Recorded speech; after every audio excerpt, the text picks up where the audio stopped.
The landlord filed a motion to vacate a few days ago.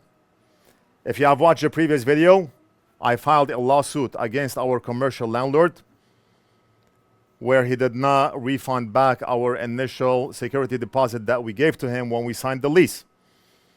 When you sign a lease in the US, you give a security deposit. The landlord holds on to that security deposit until you leave the premises. You leave it in a good condition where it does not need any work. You did not cause any damage.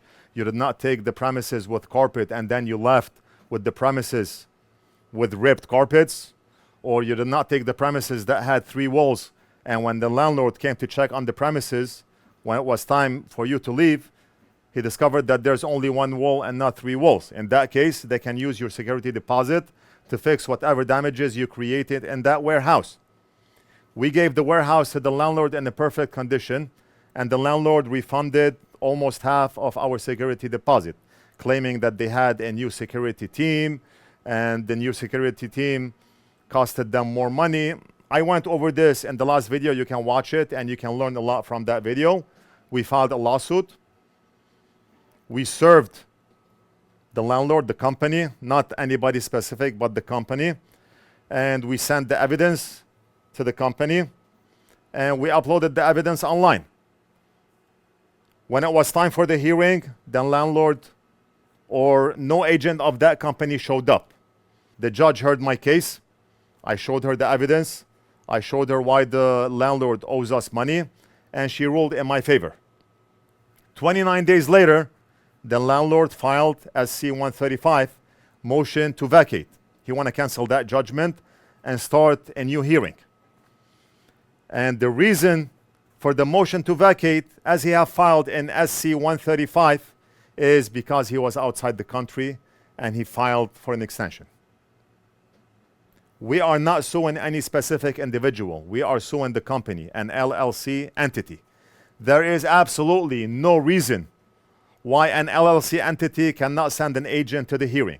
It does not matter if that one specific person wrote, I was outside the country, one of my family members was going through, I do not know what. That will not hold in court because I'm not suing that particular individual. I'm suing the company. The company, being an LLC entity, they are required to send any agent of the company, not one specific person. So being outside the country will not hold in court in any way, shape, or form. That being said, the person who filed SC-135 claiming he was outside the country, he also checked the box that he filed for an extension. No extension was filed. So under the penalty of perjury, he lied by checking the box that he filed for an extension where he did not. Anytime you file a form, a court form, it's a sworn statement. You have to be 100% honest or it's going to work against you in the court of law. He said he filed for an extension. I personally went to court. I spoke with the clerk. I read the court doc and no extension was filed. Now, if you look at the history, at the court history dates, it's called the doc.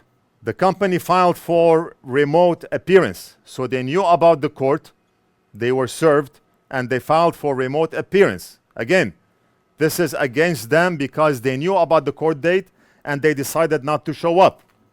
I also saw in the doc that they filed for notice of rejection. They rejected something that we sent them by mail. We sent them all the evidence that we uploaded online. The evidence that we uploaded online was also mailed to them. So they claimed that the evidence that we mailed over to them had a problem, a protocol problem or whatever the case may be. And they filed for notice of rejection, which the judge did not even look at when I went to court, and they did not show up to court, and they went in our favor.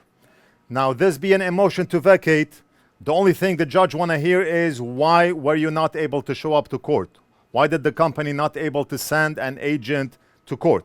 And that's impossible to prove or to give a valid reason why nobody was able to show up to court. There is nothing that person can tell the judge that will make the judge vacate the judgment. unless the judge want to do it for whatever reason. I would be extremely surprised. But by law, in the court of law, you can research this online. You cannot vacate a judgment if you are a corporate, an LLC entity. If you are an individual, maybe you can bring a doctor's notice, but even so, it's gonna be very difficult to vacate a judgment because you can always file for a continuance, you can always file for an extension, you can call in. There are a lot of things that you can do if you are not able to show up to court. But not showing up to court, not filing for a continuance, not filing for an extension, not making a phone call, not attempting to show up to the hearing, that's a mortal combat fatality for that landlord, where he's gonna be shut down once and for all. And finally, we will be able to get our money. So I'm very excited. I'm very pumped up to go to court on August 25. I just want to see the look on his face if he was calling in remotely or appearing in person when the judge tells him that denied. We're not going to vacate that judgment. Then he's going to have to pay what he owes. And the judge even ordered him to pay more than what he owes because the money that we spent filing, mail, and all that stuff. I went over it in the last video. So I just wanted to share this video with you so you can learn. Knowledge is power. And I will make another video after the August 25 hearing. Let me know what you think. Leave it down in the comments. Don't forget to like and subscribe, and we'll do something else in the next video.